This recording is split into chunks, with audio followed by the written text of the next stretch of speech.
Bonjour à tous, alors aujourd'hui je suis sur le salon du réseau d'affaires de la Dombes à Châtillon-sur-Chalaronne. Ça s'est passé le 20 septembre et si vous n'êtes pas venu, c'est pas grave, je vais vous montrer un petit truc.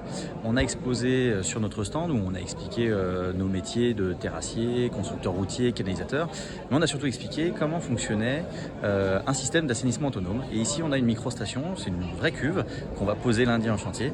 Donc avant d'enlever mon stand, je voulais vous montrer un petit peu comment ça fonctionnait. Allez, c'est parti.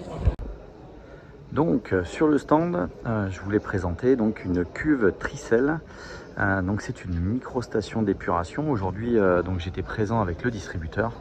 Et donc cette cuve qui est ici, c'est une cuve qui est faite pour 6 équivalents habitants. Ça veut dire grosso modo une maison d'habitation assez classique avec on va dire 3 chambres, un bureau et un grand salon séjour. Sur le principe, donc micro-station d'épuration, elle fonctionne avec de l'électricité et donc vous avez donc une entrée. Voilà, où on va amener ici toutes les eaux usées, on mélange tout, hein, il n'y a pas de bac à graisse sur celle-ci, sur une habitation normale, pas de bac à graisse. Tout arrive ici avec un PVC de diamètre 100. Donc nous, en tant qu'entreprise de travaux publics, on vous réalise tous les réseaux amont, donc jusqu'à l'habitation. Où là on va faire nos regards de visite, sortie de cuisine, sortie de WC. L'eau rentre ici, il y a un système avec un coup de plongeur pour orienter les bouts, parce que la matière arrive brute. Et en fait, on a un premier compartiment qui commence à ce niveau-là et qui finit au niveau du boulon qui est ici. Donc là, on a une paroi à l'intérieur. Donc on a un gros volume ici qui est ni plus ni moins une fosse septique.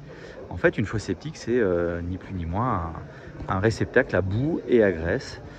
L'idée, les matières, on va dire solides, qui vont se décanter en bas de la cuve. Donc elles vont remplir le bas de la cuve. On va décanter cette matière boueuse. En surface, on aura le gras flotte. Et ça, on veut le conserver dans cette cuve. On ne va pas le traiter plus loin.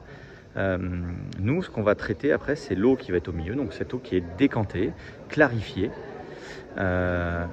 Donc cette eau claire va passer ensuite dans un second compartiment qui est entre ce boulon-là et celui-là. Donc là, il y a 2 parois. Et là, on va arriver dans ce compartiment qui s'appelle le réacteur biologique. Alors à l'intérieur du réacteur biologique, ouais, j'ai fait un petit montage. C'était très sympa, surtout avec les enfants, ils ont adoré ça. Au fond de la cuve, on a un diffuseur où en fait on va envoyer de l'air. Alors c'est ni plus ni moins de l'air qui est poussé par un compresseur. Donc le compresseur, le voilà. Je vous le montre juste après. Le diffuseur vient nous oxygéner toute la cuve. Donc les bulles remontent. Et en remontant, en fait, elles vont traverser ces gros paniers. Donc en gros, on va être comme ça. Voilà, dans la cuve, on est comme ça. Il faut s'imaginer que tout ça est immergé. Hein. Des paniers comme ça, il y en a plusieurs. Et on va avoir comme ça dans une cuve pratiquement 90 mètres carrés de surface où les bactéries vont se fixer. Une fois qu'elles sont fixées, elles ont de l'oxygène. Vous amenez, vous, de la matière à traiter. Donc elles ont de la nourriture. L'environnement est plutôt cool parce que la température est assez agréable. Et donc du coup, les bactéries qui sont là-dedans vont devenir gloutonnes. Elles vont digérer tout ce qu'on ne traitait pas dans le temps avec les fosses septiques simples. Et là, c'est vraiment tout l'intérêt de ce système-là, c'est qu'on va venir traiter assez finement les fluents. Il y a un inconvénient, c'est qu'ici, ça brasse pas mal. Donc, on va avoir un dernier compartiment où on va avoir un temps plus calme. Donc, on a la paroi ici, puis bien sûr, cette paroi arrondie. Et là, on a un clarificateur. Donc, on va avoir une dernière décantation pour récupérer les petites matières en suspension, tout ce qui aurait pu passer avant la sortie. Mais il y a un petit truc à l'intérieur, on va pas faire passer l'eau qu'une fois, on va la faire passer plusieurs fois à l'intérieur. Alors comment on fait? On n'a aucune pompe à l'intérieur. L'idée c'est que pour que le système fonctionne bien, il faut qu'il soit ultra simple. On a en fait un petit tuyau d'air qui vient là-dedans et en fait on bulle dans une canne et les bulles en remontant dans une canne, ça fait un effet de poussée et on vient remonter de l'eau, mais c'est quasiment un robinet ouvert. Hein. Et en fait l'eau va revenir à l'étape numéro 1. Et ce qui fait que tant que vous n'avez pas utilisé 1 litre d'eau ici et qu'il y a 1 litre d'eau qui ressort là, l'eau continue à tourner dans la cuve et elle fait son petit chemin de traitement tranquillement. Les bactéries ont le temps de bien digérer toutes les particules qu'elles trouvent, qu'elles rencontrent. Et après, on a une sortie. Alors là, celle-là, elle a une petite particularité. C'est une sortie avec une pompe. Normalement, en fait, ici, on a ce truc sorti. Normalement, ici, on a un perçage. avec une sortie gravitaire. C'est-à-dire qu'ici, on peut aller directement à une tranchée d'infiltration si le terrain est un filtre, donc n'est pas trop perméable. Si par contre on est clairement dans des argiles comme nous dans le secteur de la Dombe, et ben là on va pouvoir sortir par contre au fossé, on aura une dérogation. Mais si par exemple on est vraiment dans une cuvette et qu'on a besoin de rejeter l'eau beaucoup plus haut, et ben on peut avoir une pompe, et celle-ci est équipée d'une pompe. Donc là en gros on a un exutoire et on va aller rejeter l'eau peut-être 4-5 mètres plus haut et certainement plus loin aussi. Donc ça dépend les usages. Petite particularité chez Tricel, le compresseur peut être laissé juste au-dessus de la cuve. Alors ça après c'est un choix du client.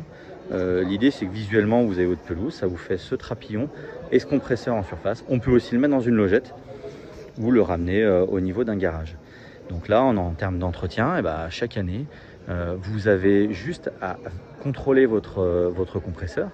En fait dans le compresseur, forcément on va aspirer de l'air, donc on a un filtre qui est là-dessous, un petit filtre donc qui se nettoie ou qui se change, et ça on va le faire plusieurs fois dans l'année. Le mieux c'est 2 fois, si c'est déjà fait une fois dans l'année c'est déjà pas mal, en sachant que nous quand on pose une installation, vous avez un contrôle une fois que c'est installé, 1 an après il y a un contrôle gratuit du fournisseur, et après vous pouvez prendre un contrat d'entretien que je conseille fortement. Ça reste une fosse à caca, clairement, et il faut quand même, il n'y a pas beaucoup de choses à faire, mais il faut quand même le contrôler, garder un œil dessus, et c'est vrai que ça sera pas forcément, ça sera peut-être le dernier de vos soucis. Donc voilà, c'est une présentation qui a beaucoup plu aujourd'hui au salon. Quoi dire d'autre? Sur la cuve, c'est un fonctionnement qui est très simple. Quand on intervient chez les particuliers, souvent on doit retrouver les réseaux.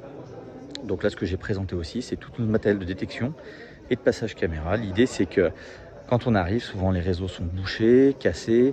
Il faut qu'on détermine qu'est-ce qu'on change ou pas en réseau. Donc on a des détecteurs, on peut envoyer des aiguilles comme ça pour retracer tous les réseaux existants. Ou alors inspecter, donc là avec une caméra, où là on va inspecter la qualité des réseaux. Et on va déterminer si on change ou non le système. Donc voilà, mais en tout cas, si vous voulez plus d'infos, il suffit de nous appeler, nous envoyer un message. Le mieux, c'est vous allez sur le site internet, il y a un petit formulaire contact. Et après, je me déplace chez vous, on fait vraiment un diagnostic de ce que vous avez, on prend le temps. Ça, c'est un des systèmes qui existent. On pose toutes les autres familles de systèmes. Il y a du filtre à sable, il y a du filtre compact, il y a de la phytoépuration. Donc on a plein de choses à vous proposer. Vous avez le choix. Le tout, c'est d'avoir un avis bien éclairé pour pouvoir prendre votre décision.